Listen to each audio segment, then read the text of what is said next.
쌀 재배 면적을 줄이기 위한 정부 정책에도 불구하고 올해 생산량이 지난해보다 늘 것이라는 전망이 나왔습니다. 당장 쌀값이 더 떨어지지 않을까 걱정되는데요. 초과 생산량을 자동으로 시장에서 격리해야 한다는 주장이 나오고 있습니다. 문형철 기자가 취재했습니다. 창고에 보관돼 있던 쌀을 도정하기 위해 기계가 바쁘게 움직입니다. 이곳을 포함해 전국 농협이 갖고 있는 쌀은 지난 5월 말 기준 55만 9천 톤, 민간 보유 물량까지 더한 전체 재고량은 62만여 톤으로 오는 10월 중순쯤 소진될 전망입니다. 해년마다 그 1인당 그 쌀 소모량이 줄고 있다는 게 상당히 걱정이 되죠.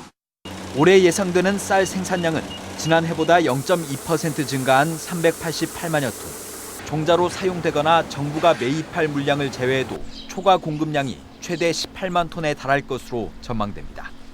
수확기 벼값이 떨어져서 농가 소득이 좀 줄어드는 부분도 있을 수 있겠죠. 이제 산지 유통업체들도 수확기 때 벼를 이제 매입을 이제 좀 주저하는 사항도 있을 수 있을 거고요. 정부는 수급 불균형에 따른 쌀값 하락을 막기 위해 지난 2005년 이후 지금까지 모두 8차례나 시장 격리를 실시했지만 시행 시기가 늦고 격리 물량도 충분하지 않아 실질적인 효과를 거두지 못했습니다. 이에 따라 예상되는 초과 공급 물량을 미리 산정한 뒤 이를 수확기 이전에 의무적으로 격리하는 자동 시장 격리제가 필요하다는 주장이 나오고 있습니다. 2018년도 벼값이 19만 원까지 오를 수 있었던 게 2017년도에 조기에 시장 격리를 했기 때문에 이런 효과를 보고 있었다, 이렇게 나타나고 있거든요. 그래서 수확기 이전에 빨리 시장 격리를 할 수 있는 제도를 도입을 하자는 거죠.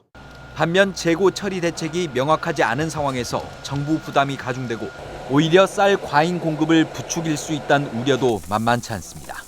지역 정치권은 농민, 전문가 등과 자동 시장 격리제의 세부 내용을 논의한 뒤 올해 안에 관련 법안을 발의할 예정입니다.